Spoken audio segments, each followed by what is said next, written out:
दोस्तों स्वागत है बेस्ट सॉफ्टवेयर एकेडमी में।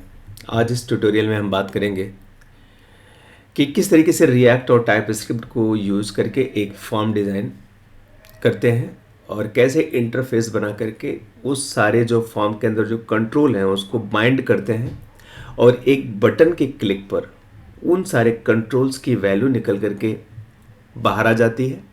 उसके बाद आप उसको सेंड कर पाते हैं सर्विस के लिए।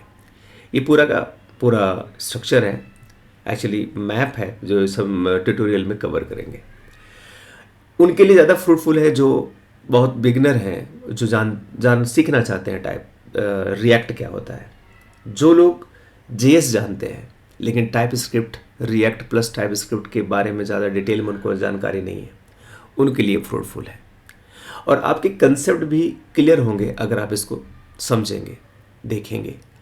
चैनल को शेयर और सब्सक्राइब कर लीजिए, और जिससे आपको तो बेनिफिट मिलेगा ही मिलेगा और साथ में चैनल भी ग्रो हो जाएगा। इसके लिए आपका पहले से ही बहुत बहुत धन्यवाद। चलिए शुरू करते हैं। दोस्तों यहाँ पे 3 पेज हैं, 3 TSX पेज हैं। रजिस्टर है, ऐप है और पेरेंट कंपोनेंट है। रजिस्टर के अंदर हम वो सारे फॉर्म बनाएंगे, एक कंपोनेंट बनाएंगे और उस कंपोनेंट को हम यूज़ करेंगे पेरेंट कंपोनेंट के अंदर, और फिर पेरेंट कंपोनेंट को हम यूज़ कर लेंगे app.tsx के अंदर। तो आपको ये पता लगेगा कि किस तरीके से कोई कंपोनेंट बनाते हैं और उस कंपोनेंट को कैसे हम यूज़ करते हैं। तो ये पूरा का पूरा स्ट्रक्चर आपकी समझ में आ जाएगा। और सबसे अच्छी बात यह है कि रिएक्ट प्लस टाइपस्क्रिप्ट समझ में आएगा, क्योंकि ज़्यादातर ट्यूटोरियल जो अवेलेबल है वो रिएक्ट प्लस JS में है। ठीक है, चलिए शुरू करते हैं। थोड़ा सा इसको जूम कर लेते हैं। तो कॉन्स्ट किया, ये रजिस्टर पेज है इसलिए रजिस्टर, यहाँ पे सिंपली मैं एक स्ट्रक्चर डिफाइन कर रहा हूँ। यहाँ पे लिख दिया एक्सपोर्ट डिफ़ॉल्ट रजिस्टर। स्ट्रक्चर में रिटर्न यहाँ पे आ गया, और इसके अंदर एक रूट रिएक्ट डॉट फ्रेगमेंट। आपको इस तरीके से लिखने की आदत डालनी चाहिए, चाहे आप प्रोफेशनली क्यों ना हो, बन गए हो। तो ऐसा आपका एक स्ट्रक्चर रेडी हो गया। और यहाँ पे लिख दीजिए, क्योंकि रजिस्ट्रेशन फॉर्म है तो S2 टैब के अंदर लिख दीजिए यूज़र REGISTRATION रजिस्ट्रेशन पेज। ठीक है, तो इस आर को छोटा कर देते हैं। ठीक है, तो यूज़र रजिस्ट्रेशन पेज आपका ये बन गया। अब ये यूज़र रजिस्ट्रेशन पेज, ये हमारा ये कंपोनेंट बन रहा है। इस कंपोनेंट को हम यूज़ करेंगे पेरेंट में, तो यूज़ कर लेते हैं। थोड़ा सा कॉपी पेस्ट कर दूं, यहाँ से लिखना नहीं पड़ेगा। और फिर यहाँ पे रजिस्टर की जगह हम PARENT पेरेंट कंपोनेंट डाल देते हैं और इसी को रिटर्न कर देते हैं। और यहाँ पर हटा दिया इसको, क्योंकि ये पेरेंट कंपोनेंट है और इस पेरेंट कंपोनेंट के अंदर हमें चाहिए रजिस्ट्रेशन पेज या रजिस्टर पेज, तो हमने इसको यूज़ कर लिया। यहाँ तक तो क्लियर है, बेसिक है, जो आपके समझ में आ चुका होगा। तो दोस्तों यहाँ पे हम यूज़ कर चुके हैं रजिस्टर पेज। अब हम चाहते हैं कि इसको यहाँ पे यूज़ कर लें, क्योंकि कहीं से तो कॉल करेंगे, app.tsx से हर चीज़ हम कॉल करते हैं। तो यहाँ पे हम पेरेंट को कॉल कर रहे हैं, इतना सा ही एक फ्लो है। तो जो नए हैं उनके लिए रजिस्टर TSX एक करके एक कंपोनेंट बनाया, उस कंपोनेंट को हमने कंज्यूम किया, यूज़ किया पेरेंट में, और फिर पेरेंट को हम मान रहे हैं कि हमारा रूट कंपोनेंट है, उसको हमने app.tsx में कॉल कर लिया। एक बार इसको देख लेते हैं कि आउटपुट क्या आया। ठीक है, यूजर रजिस्ट्रेशन पेज हमारा ये आउटपुट आ चुका है दोस्तों। अब हम जो भी यहाँ पे ऐड करेंगे वो चीज़ हमें यहाँ पे दिखेगी। तो चलिए ऐड करना शुरू करते हैं। स्ट्रक्चर, थोड़ा सा फॉर्म का स्ट्रक्चर बना लेते हैं। तो मटेरियल मैं यूज़ कर रहा हूँ, तो आपको मटेरियल का आइडिया होना चाहिए। 70 कंटेनर, बेसिकली कंटेनर एक बना दिया। इस कंटेनर के अंदर बॉक्स बना दो, बॉक्स के अंदर फॉर्म बना दो। स्ट्रक्चर ऐसे FORM, यहाँ फॉर्म बन गया। इस फॉर्म के अंदर क्या बनाओगे, फॉर्म कंट्रोल बना दो। FORM फॉर्म कंट्रोल बना दिया, बस स्ट्रक्चर रेडी है। जो जो मिसिंग है उसको ऐड कर दो, मटेरियल में ऐड हो जाएगा। कुछ और आपको करना है तो वो भी कर लो। ये फॉर्म पे एरर क्यों आ रहा है देख लेते हैं। बॉक्स है, फॉर्म कंट्रोल है, बस ठीक है, एरर नहीं है, तो ऐसे ही रीड कर रहा था। तो यहाँ तक रेडी है, यहाँ पे देख लेते हैं, यहाँ पे ऐसा कुछ बन गया। और ये कंटेनर के अंदर ही इसको डाल दो, क्योंकि ये कंटेनर के बाहर ठीक नहीं दिखेगा, तो यहाँ पे इसको ऐसे डाल दिया। अभी देख लेते हैं, ठीक है। अब ये फॉर्म है, थोड़ा सा छोटा कर लेता हूँ इसको। अब इस फॉर्म कंट्रोल के अंदर हमने क्या काम किया, एक कंट्रोलर बनाना है, तो टेक्स्ट फील्ड ले लिया। टेक्स्ट फील्ड बहुत ही अच्छा है, इम्पॉर्टेंट है। इसको हमने ऐसे बंद किया, ऐसे 3-4 फील्ड्स हमने बना लिए, 1 2 3 4। चलो एक और बना ले, ये 4 ही ठीक है, 4 ऐसे ठीक है। एक फर्स्ट नेम हो गया, लास्ट नेम हो गया, यूज़र आईडी हो गया, पासवर्ड हो गया, ये हमने 4 बना लिए। 4 कंट्रोलर यहाँ बन गया, ये ऐसे बन गया, आ गया। इसको थोड़ा सा छोटा कर लेते हैं, ये बात बन गया। अब ये सारी लाइनें आपस में सटी हुई है, तो इसके लिए क्या करोगे, इसके लिए पहली चीज़ यहाँ पे मार्जिन लिख दो। मार्जिन देखते हैं क्या है, 4 ऑप्शन होते हैं इसमें, तो हमने इसमें जनरल नॉर्मल ले लिया, ये नॉर्मल ले लिया। चलो मार्जिन को ही कॉपी पेस्ट मार देते हैं फटाफट, यहाँ मार्जिन ये नॉर्मल हो गया। तो अब देखोगे थोड़ा स्पेस आ गया सबके बीच में, बहुत आसानी से आप डिज़ाइन कर सकते हैं, हो गया। और क्या करोगे फिर, इसके अंदर 2 बटन भी चाहिए, 2 बटन भी ले लो। एक बटन ये ले लिया, चलो हम एक ही बटन लेते हैं। चलो एक और सही कौन सा जाता है, एक बटन ले लिया, दूसरा एक रीसेट का ले लिया।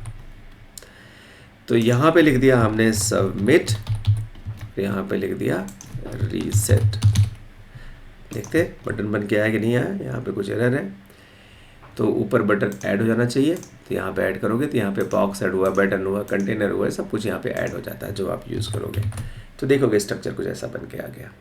ये सबमिट और रीसेट मैं चाहता हूँ एक साथ बगल बगल आए, ऐसे ना आए, तो इसके लिए क्या करोगे, एक बॉक्स लिख दोगे यहाँ पे, और उस बॉक्स के अंदर इन दोनों को डाल दो। बहुत आसान है, अगर आपकी समझ में सब कुछ एकदम क्लियर आ जाए तो ये सब जो मैं लिख रहा हूँ कुछ रॉकेट साइंस नहीं है, आसान है। अब ऐसे बगल बगल आ गए। अब इसमें वेरिएंट यूज़ कर लो, जो न्यू कमर है उनके लिए तो वरदान की तरह ट्यूटोरियल होने वाला है दोस्तों। और इसके अंदर कंटेंट लिख दो। अब ये कंटेंट यहाँ पे लिखोगे तो यहाँ भी कंटेंट कॉपी कर दो, यहाँ पे ये कंटेंट हो गया। अब देखोगे आप कैसे बन गया, वो दोनों फिर सटे हुए हैं, तो यहाँ पे एक और दिमाग छोटा सा लगा दो, ऐसे कर दो, हो गया, दोनों अलग अलग हो गए। और ये आपका रजिस्ट्रेशन फॉर्म बन के रेडी हो गया। फुल विड्थ वगैरह आप देखो इसमें क्या क्या प्रॉपर्टीज़ हैं। अब चाहो तो आप फुल विड्थ लिख दो, एक पहली प्रॉपर्टी आपको पता लग गई, तो इसकी विड्थ जो है फुल हो जाएगी, अगर जहाँ तक जाना है वहाँ तक जाएगी। अभी ये कंटेनर के अंदर है तो कंट्रोल में है। कंटेनर के अंदर कुछ चीज़ें होती हैं दोस्तों, जैसे मैं यहाँ पे गया और मैंने लिखा विड्थ, मैक्स विड्थ। अब मैक्स विड्थ के अंदर आओगे तो 4-5 प्रॉपर्टी हैं, इसमें MD है, SM है, XL है, तो सबके बारे में आपको आइडिया तो है ही है। LG अगर मैंने लिख दिया तो देखते हैं क्या होता है, तो थोड़ा सा बड़ा हो जाएगा या छोटा हो जाएगा, वो डिपेंड करता है कैसे। मैं यहाँ पे LG या MD लिख करके भी काम चला रहा हूँ, ऐसे हो गया, थोड़ा इधर आ गया, तो ये मैक्स विड्थ हो गया, ये बॉक्स के अंदर हो गया। ये सारी डिज़ाइन क्लियर है, आसान है, कोई मुश्किल नहीं है। अब सबके अंदर अगर फुल विड्थ लिख रहे हो तो सबके अंदर फुल विड्थ लिख दो। एक के अंदर लिखा है तो कॉपी पेस्ट मार देता हूँ मैं, इसके अंदर भी फुल विड्थ, इसके अंदर भी फुल विड्थ, ये हर जगह फुल विड्थ हो गया। तो क्लियर इतना। अब लेबल चाहिए तो लेबल लगा दो कहीं पे, यहाँ पे चलो एक लेबल लगा देते हैं, LABEL लेबल। ये पहला क्या है, फर्स्ट नेम है तो फर्स्ट नेम लिख दो। दूसरा क्या है, लेबल, ये है लास्ट नेम तो लास्ट नेम लिख दो। तीसरा है यूज़र आईडी, मैंने सोच रखा है तो यूज़र आईडी लिख दो, स्पेस दे दो क्योंकि ये लेबल है। और यहाँ पे लेबल है तो यहाँ पे आप पासवर्ड दे दो। कितना आसान है, LABEL होता है, तो ऐसे इसको कर दो। तो यहाँ तक रेडी, चेक कर लेते हैं। ये बात यहाँ तक बन गया। अब आपको मैंडेटरी करनी है तो इसको मैंडेटरी लिख दो यहाँ पे, तो लिख दो रिक्वायर्ड। तो ये रिक्वायर्ड हर जगह डाल दोगे तो क्या होगा, स्टार बन के आ जाएगा लेबल के ऊपर। ये सब रिक्वायर्ड हो गया, आसानी से आप देखो सबके अंदर स्टार बन के आ गया। बहुत कुछ काम मटेरियल हमारे लिए कर देता है। तो यहाँ तक तो कुछ पंगा है नहीं, सब कुछ एकदम आसानी से हमने कर लिया। अब हमें क्या चाहिए, इसमें नेम मिसिंग है, आईडी मिसिंग है, तो कुछ चीज़ें मिसिंग है। सिनारियो क्या है, हम करना क्या चाहते हैं कि जो ये सबमिट बटन है, जब मैं इस पर क्लिक करूं तो इस फॉर्म की सारी वैल्यूज़ को गेट करके हमें दे दे और उसके बाद उसको मैं सर्विस को भेज दूं, सर्विस में वो सेव हो जाए। ये पूरा हमारा मोटो है यूजर रजिस्ट्रेशन पेज का। ये तो नॉर्मल सा एक पेज है, अब इसको किस तरीके से हम टाइप स्क्रिप्ट के साथ बाइंड करेंगे वो आपको समझना है। तो एक काम करें, यहाँ पे सबसे पहले आइए, लिखिए इंटरफेस। इंटरफेस करके कुछ नहीं होता जावास्क्रिप्ट में, इसका जो ट्रांसलेट जो होगा वो इंटरफेस में नहीं होता, लेकिन अब टाइप स्क्रिप्ट करते हैं तो ये ऊप्स कंसेप्ट की तरह ही काम करता है। समझिए, इंटरफेस, यहाँ पे लिखिए यूज़र डिटेल्स या यूज़र प्रॉप्स, ज़्यादा बेटर लग रहा है। और यहाँ पे ऐसे कर दीजिए। क्या क्या आपके पास है, आपके पास है फर्स्ट नेम लिख लीजिए, और इस फर्स्ट नेम को क्या है, ये स्ट्रिंग है, ठीक है भाई। लास्ट नेम, अब ये लास्ट नेम है क्या, अरे एल कैपिटल कर दो, थोड़ा अच्छा लगेगा देखने में। लास्ट नेम ये है स्ट्रिंग, और यहाँ पे यूज़र आईडी क्या है, स्ट्रिंग है। यहाँ पे पासवर्ड भी आपका स्ट्रिंग है। ये सब हमने डिसाइड कर दिया, ठीक है दोस्तों। यहाँ तक क्लियर एकदम समझ में आ रहा होगा आप लोगों को। थोड़ा छोटा कर दिया इसको। अब इसको उठा करके ना, बेस्ट तरीका होता है बाहर ही डाल दो, इसके अंदर यूज ही ना करो, रजिस्टर के अंदर बाहर ही रखो इसको। अब इस सारी प्रॉपर्टीज़ को हम चाहते हैं कि हमारे इन कंट्रोलर के साथ लिंक हो जाए, कंट्रोलर के साथ आ जाए। तो कैसे करेंगे, सबसे पहले एक काम करो, एक कॉन्स्ट बना लो, ठीक है। कॉन्स्ट जब बनाओगे तो इसके अंदर दो चीज़ें डाल दो, यूज़र, और यहाँ पे लिखो, इसको स्मॉल कर दो, सेट यूज़र, और यहाँ पे यूज़र स्टेट ले लो एक। अब ये यूज़र स्टेट तो आया, लेकिन हम चाहते हैं कि यूज़र स्टेट यूज़र प्रॉप्स के लिए बने, यहाँ पे कुछ ऐसा बना देते हैं। और दूसरी चीज़ हम चाहते हैं कि इनकी वैल्यूज़ को हम इनिशियलाइज करें, जो ये सारी वैल्यूज़ हैं इनको हम डिफ़ॉल्ट वैल्यू प्रोवाइड करें। तो ये स्ट्रक्चर बन गया, यूज़र स्टेट कर दिया, यूज़र प्रॉप्स कर दिया, यूज़र स्टेट यहाँ पे ऐड हो गया, ये सब कुछ हो गया, एकदम क्लियर है। अब क्या करोगे, यहाँ पे फर्स्ट नेम मिल जाएगा आपको, फर्स्ट नेम को कर दो, दे दो कुछ वैल्यू, लास्ट नेम हो जाएगा, जो वैल्यू दोगे ना इनिशियल, वही इनिशियल वैल्यू वहाँ पे सेट हो जाएगी। तो अगर कहीं रिक्वायरमेंट है कि आपको कुछ इनिशियल वैल्यू दिखानी है तो यहाँ पे इनिशियल वैल्यू को सेट कर देना, तो ऐसा कुछ हो जाएगा आपका काम ऑफिस का। तो यहाँ पे हो गया आपका, तो हमने यहाँ पे बना दिया और ये सब कुछ सेट हो गया। अब ये वैल्यू इनिशियल वैल्यू है, तो यहाँ पे अपने इस फील्ड में आ जाओ और थोड़ा सा इसको लिखने का तरीका ऐसा कुछ कर लो, नीचे कर दो इसको तो अच्छा लगेगा, बहुत लोग ऐसे ही लिखना पसंद करते हैं, तो ऐसा कर दो। और यहाँ पे क्या डाल दो, यहाँ पे लिखो वैल्यू, क्योंकि हम अब वैल्यू सेट कर रहे हैं। तो वैल्यू किया, जो इनिशियल वैल्यू है वो सेट होगा, और ये वैल्यू सेट किस में हो रहा है, यूज़र में, क्योंकि सेट यूज़र के अंदर आपने इनिशियल वैल्यू डाल दिया, तो यूज़र में सेट हो रहा है। तो यहाँ पे सिंपल लिखिए यूज़र डॉट फर्स्ट नेम, क्योंकि फर्स्ट नेम के अंदर आपने लिखा है, इसको कॉपी कर दीजिए, इसको रिक्वायर्ड, ये एंटर, कहीं पर भी जाइए, यहाँ पे जगह बना के डाल दीजिए जैसे मैंने एंटर किया। थोड़ा सा फॉर्मेटिंग वोटिंग अच्छी तो होनी चाहिए, लेकिन मोटो हमारा दूसरा चीज़ है, तो ये सब आप सेट कर लेना। तो ये यूज़र आईडी यहाँ पे आया, यहाँ पे आया, और इसको एंटर किया और यहाँ पे हमने डाल दिया, ये कॉपी। फिर से वीडियो लंबा ना हो जाए दोस्तों, इसलिए मैं थोड़ा सा इस तरीके से प्रयास कर रहा हूँ। तो हमारे पास क्या क्या हो गया, एक हो गया फर्स्ट नेम, एक हो गया लास्ट नेम, और यहाँ पे लिखिए लास्ट नेम। एक हो गया हमारे पास यूज़र आईडी, तो यहाँ पे लिखिए यूज़र आईडी जो हमने ऊपर डिफाइन किया सब आ जाएगा। ये पासवर्ड है तो ये पासवर्ड आ गया। क्लियर, यहाँ तक समझ में आ चुका है आपको। तो हर कंट्रोल पर ये सारी चीज़ें आ गई आपके पास।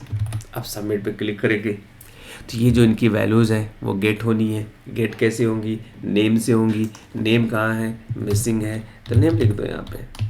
नेम क्या होना चाहिए? ये जो एग्जैक्ट है यही चाहिए नेम के अंदर, ठीक है। आईडी भी लिख दो, क्योंकि आईडी भी ये चाहिए होगा इसको।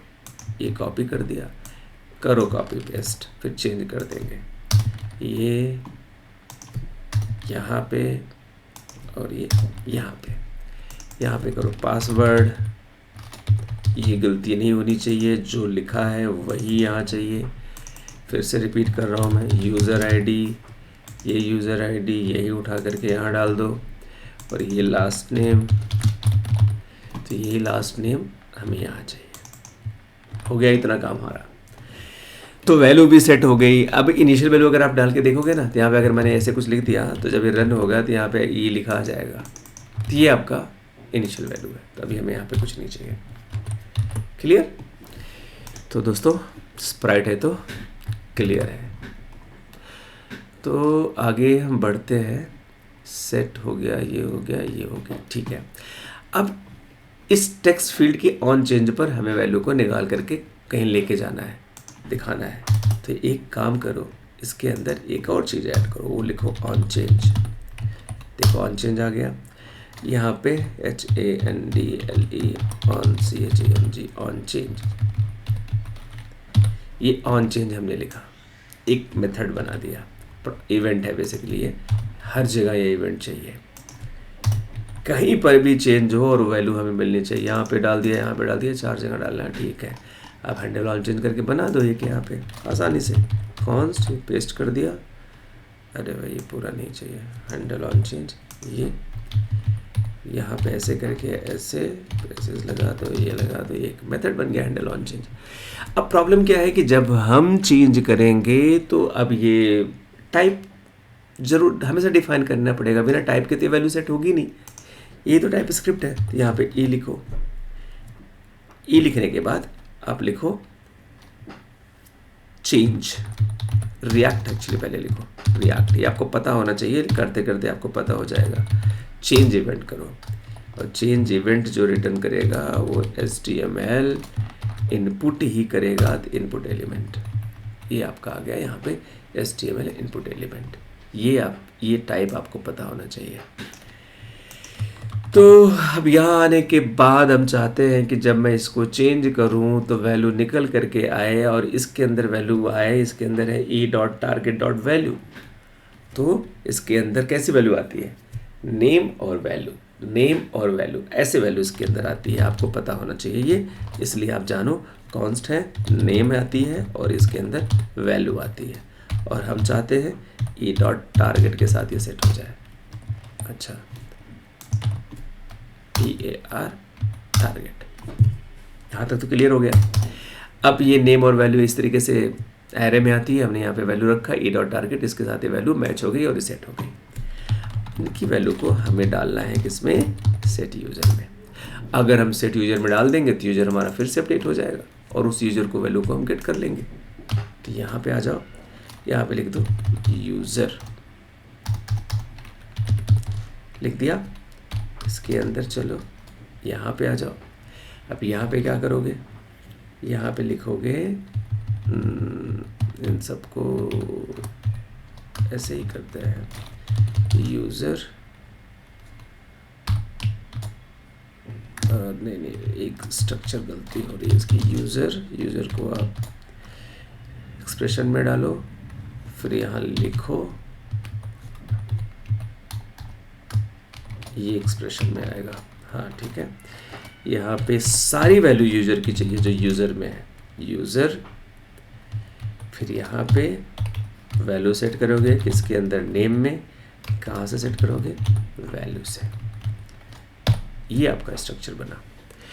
तो सेट यूज़र, यूज़र के अंदर लैम्डा एक्सप्रेशन है, फिर इसके अंदर वैल्यू क्या सेट हुई, जो यूज़र की वैल्यू है उसके बाद नेम और वैल्यू के साथ मैप कर दें और इसके अंदर यूज़र के अंदर डाल दें। तो ये एक लाइन है, ये आपको समझ लेनी चाहिए। तो जब भी हम वैल्यू सेट करेंगे यहाँ पे वो सेट हो जाएगी। ऑन चेंज पर हमें वो वैल्यू वहाँ पे मिल गई। ठीक है, देखते हैं, सब कुछ ठीक है। यहाँ पे जो कुछ करेंगे, जो कुछ लिखेंगे, देखो यहाँ पे मैं लिख पा रहा हूँ, यहाँ पे लिख पा रहा हूँ, लेकिन फर्स्ट नेम पे मैं कुछ लिख ही नहीं पा रहा हूँ। देखते हैं गलती क्या है। फर्स्ट नेम पे आ जाओ, FIRST फर्स्ट नेम। अच्छा, इस पर हमने ये ऑन चेंज डाला ही नहीं, डाल दो भाई, कोई बात नहीं, ऑन चेंज आ गया इस पर। अब इसे भी कुछ लिख पाएंगे। तो ये दोस्तों क्लियर हो गया यहाँ तक। ठीक है, अब हम लास्ट पॉइंट पे चलते हैं। हम चाहते हैं कि इस ऑन सबमिट पर जो क्लिक हो, क्लिक होने के बाद वो वैल्यू हमें मिल जाए। तो ये फॉर्म है, फॉर्म के अंदर ऑन सबमिट होता ही है। ऑन सबमिट लिखो, यहाँ पे लिखो HAND handle submit, handle submit लिख दिया। अब एक काम करो, एक ऐसे ही कॉन्स्ट और बना लो, हैंडल सबमिट, ये और ये यहाँ पे सबमिट कर दिया। सबमिट करने के बाद क्या होगा, इस बटन का जो सबमिट है, अब ये सबमिट कैसे होगा, इसका टाइप डिफाइन करना पड़ेगा। टाइप क्या है इसका, इसका टाइप देखते हैं। टाइप ये सबमिट है। ठीक, अब ये सबमिट हो गया। अब ये सबमिट करने का मतलब क्या है, ये थोड़ा रिफ्रेश वगैरह होगा। अब अभी तो मान लो इसके वैल्यूज़ हैं, मैंडेटरी के लिए बोल रहा है, कुछ भी डाल दो। अभी देखो फॉर्म सबमिट हो गया। तो लेकिन इसका एक टाइप है, बिना टाइप के पीछे नहीं चलेगा। ये हुआ रिएक्ट डॉट, यहाँ पे आएगा चेंज इवेंट। अब दोस्तों समझने की वाली बात ये कि HTML इनपुट एलिमेंट आपने ऊपर लिखा है, लेकिन यहाँ पे क्या है, HTML फॉर्म एलिमेंट, ये आपको जानना है। HTML फॉर्म एलिमेंट लिख दिया। अब पहला काम क्या करना है, पेज को रिफ्रेश होने से रोकना है जब तक कुछ ना हो, प्रिवेंट डिफ़ॉल्ट कर दिया। दूसरा, अगर आप थोड़ा सा अच्छा कोड लिखना चाहते हैं तो ट्राई कैच ब्लॉक लगा दीजिए। इस कैच के अंदर एरर लिख दीजिए और इसके अंदर कंसोल डॉट एरर के अंदर जो एरर आए यहाँ पे पास कर दीजिए, है ना। बढ़िया, ये प्रॉपर स्ट्रक्चर मैंने लिख के आपको दिखा दिया। तो यहाँ पे ट्राई हो गया और ये ट्राई किया, और ये हम चाहते हैं कि जो भी इसके अंदर वैल्यू सेट हो रही है यूज़र के अंदर, वो यहाँ पे दिखा दे, कंसोल डॉट लॉग। तो यहाँ पे यूज़र की वैल्यू सेट हो गई। यहाँ तक दोस्तों एकदम क्लियर है। और जितना मैंने कमेंट किया था वो मैंने पूरा आपको दिखा भी दिया है। अब हम चलते हैं, थोड़ा इसको छोटा करते हैं, इतना काफ़ी है। F12 कर लेते हैं दिखने के लिए आपको, जिससे आपको यहाँ दिखे। मैंने लिखा ब्रिश, इसमें लिखा मिश्रा, यहाँ पे लिखा ब्रिश 11, पासवर्ड है ब्रिश 112, ऐसा लिख दिया और हमने कहा सबमिट। देखा आपने, तो ये वैल्यूज़ आपको यहाँ पे, ये ऑब्जेक्ट आपको मिल गया यहाँ पे। अब इस यूज़र ऑब्जेक्ट को आप API को सेंड कर दीजिए। आपने आपका API जिसमें भी लिखा आपने, C# में, जावा में, जहाँ भी आपने लिखा है उस API को कॉल करिए और इस वाले ऑब्जेक्ट को सेंड कर दीजिए इस यूज़र को। ठीक है, अब API कॉल कैसे करेंगे, वो सब कैसे करेंगे, तो यहाँ पे एक मेथड क्रिएट कर लीजिए, यहाँ पे एक्सेस यूज़ कर लीजिए, फेच यूज़ कर लीजिए, वो आपको मैं नेक्स्ट ट्यूटोरियल में बता दूंगा। लेकिन आपकी समझ में ये आ गया कि किस तरीके से किसी फॉर्म के अंदर हम वैल्यूज़ डालते हैं, इंटरफेस बनाते हैं और उसकी वैल्यू को मैप करते हैं और उसको गेट करते हैं। अब ये आपका प्रॉपर एक रजिस्ट्रेशन पेज बन गया। जहाँ भी चाहिए आप इस पेज को यूज कर सकते हैं। रीयूज किस तरीके से रिएक्ट में कंपोनेंट को हम कैसे यूज करते हैं। ठीक है दोस्तों, मेरे हिसाब से आपको समझ में आया होगा। अगर कुछ कन्फ्यूज़न है तो प्लीज़ और प्लीज़ कमेंट करिए और इस चैनल को शेयर और सब्सक्राइब ज़रूर कर लीजिए दोस्तों। और फिर से नए वीडियो में आपका हम फिर से स्वागत करते हैं। तब तक के लिए नमस्कार।